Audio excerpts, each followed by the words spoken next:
పెద్దలు గౌరవనీయులు మన అడిషనల్ కలెక్టర్ వీరారెడ్డి గారికి, సత్యనారాయణ గారికి, మన సర్దార్ పాపన్ సిబ్బంది జయగౌడ్ గారికి, మరి పేరు అందరికీ కూడా హృదయపూర్వక నమస్కారాలు తెలియజేస్తున్నాను.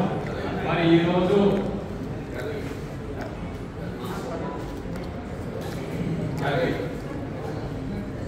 ఈరోజు సర్దార్ సర్వాయి పాపన్న మహారాజ్ గారి 315వ వర్ధంతిలో భాగంగా మనం ఈరోజు భువనగిరి యాదాద్రి కలెక్టర్లో గవర్నమెంట్ అఫీషియల్ గా నిర్వహించిన కార్యక్రమంలో పాల్పంచుకోవడం సర్దార్ సర్వాయి పాపన్నకి నిజమైన నివాళిగా మనం అందరం భావిస్తున్నాం.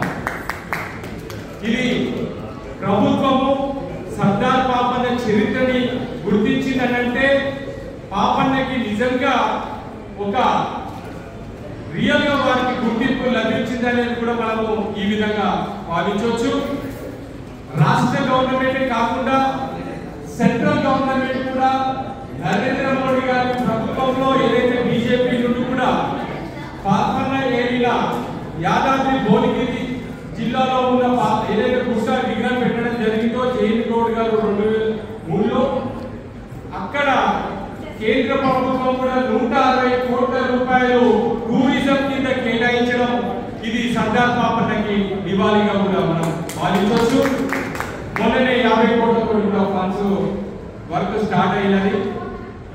కలెక్టర్ గారికి విన్నపం ఒకటి, చాలా మంచి కార్యక్రమము.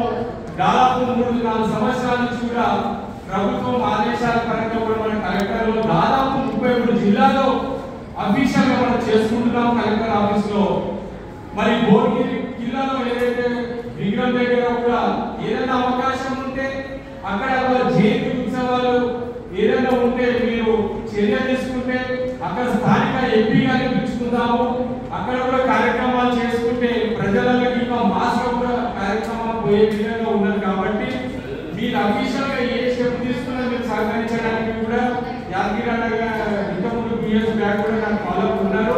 మీరు ఏ అవకాశం మాకు ఇచ్చినా మేము అక్కడ ఫాలో చేయడానికి మీరు మీ ఆధ్వర్యంలో చేయడానికి మేము సంపూర్ణంగా మద్దతు తెలియజేస్తామని కూడా తెలియజేస్తూ రాష్ట్ర ముఖ్యమంత్రి రేవంత్ రెడ్డి గారు ప్రభుత్వం అధికారంగా చేసుకున్నాము. జనగాం జిల్లా కూడా మీరు పాపన్న జిల్లా పెడతానని ఎలక్షన్ మేనిఫెస్టో ఇచ్చిరు. ప్రభుత్వ పరంగా కూడా తొందరగా అనౌన్స్మెంట్ చేస్తే చాలా సంతోషంగా